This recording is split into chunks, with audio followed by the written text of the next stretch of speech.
is going on, you guys, and welcome back to the channel. Lately I've been going back and forth with survival games, trying the games I already own. I'm just simply going back and forth and checking out how much of an improvement has been done to some of them. And there's always something about this one survival game that I tend to come back to. And it is called 7 Days to Die.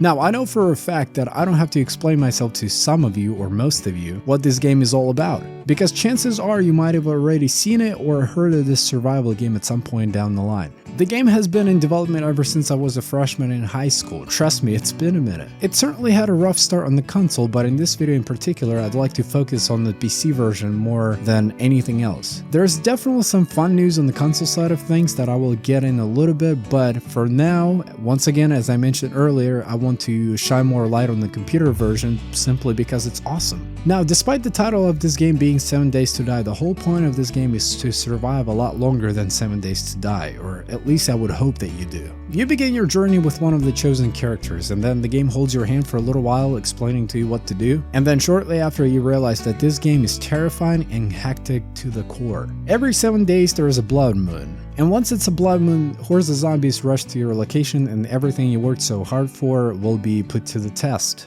There's a lot of survival games out there that allow you to explore and hang around and test the waters, so to speak, but not in 7 Days to Die. From your very first blood moon, the game makes it very clear to you that you must manage your time wisely, because otherwise you're gonna have a rough time with this. Now, if somehow you haven't tried the survival game yet, I highly suggest that you do.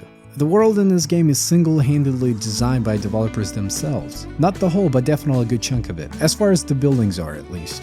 There's a lot of Easter eggs along with some high loot being hidden in certain places for a reason. In most survival games you explore the world, and the computer gets to decide whether today's your lucky day or not, but not in 7 Days to Die. If you get to a specific area in the game and it is extremely difficult to get to it, I guarantee you there is a good loot being hidden in that place. The game rewards you for all your difficult decisions. Also, as we speak, they're working on new character models that look extremely detailed, and if you look back at what they used to look like, or at least compare them to what they look like even now, yeah, you'd be pretty amazed. One thing 7 Days to Die does a phenomenal job with, and it's by being the original. It never tried to mimic any other survival game. In fact, there's other survival games that mimic 7 Days to Die instead. Now, they have announced that they are working on the next console version for this game as well. I don't know how I personally feel about it, considering that they already tried to have 7 Days to Die on the console and it was just terrible timing. And to give you in perspective, I have 7 Days to Die on console right now, and I swear I get like 20 frames per second. It's not supported at all. In fact, the game has been abandoned for a very long time. Clearly, computer version is receiving a lot of love and support, not only from developers but also from the community itself. And it's very much deserved and respected. The game has some of the most impressive physics. Zombies can pretty much dig through anything in order to get to you. If you're building a base and you don't have a support for your ceiling, it will simply collapse.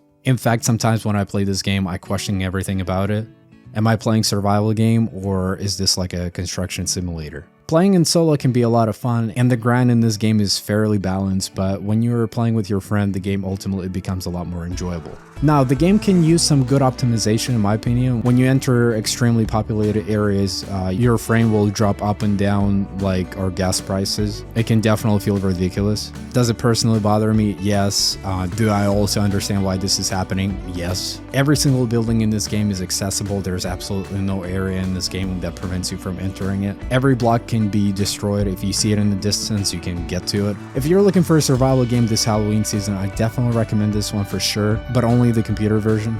I will stay on the lookout for the console version as well, but I won't buy it until I see some solid work done to it, and it's simply because the first one was left for the vultures. I'm pretty sure there has been no updates on the console version ever since 2018. Well, let me know what you think about this game. Do you have any personal suggestions or thoughts on this survival game? Let us know. Hit the like button if you enjoyed this video. Subscribe for future content like this. This was your boy Roos, and I'm out. Goodbye.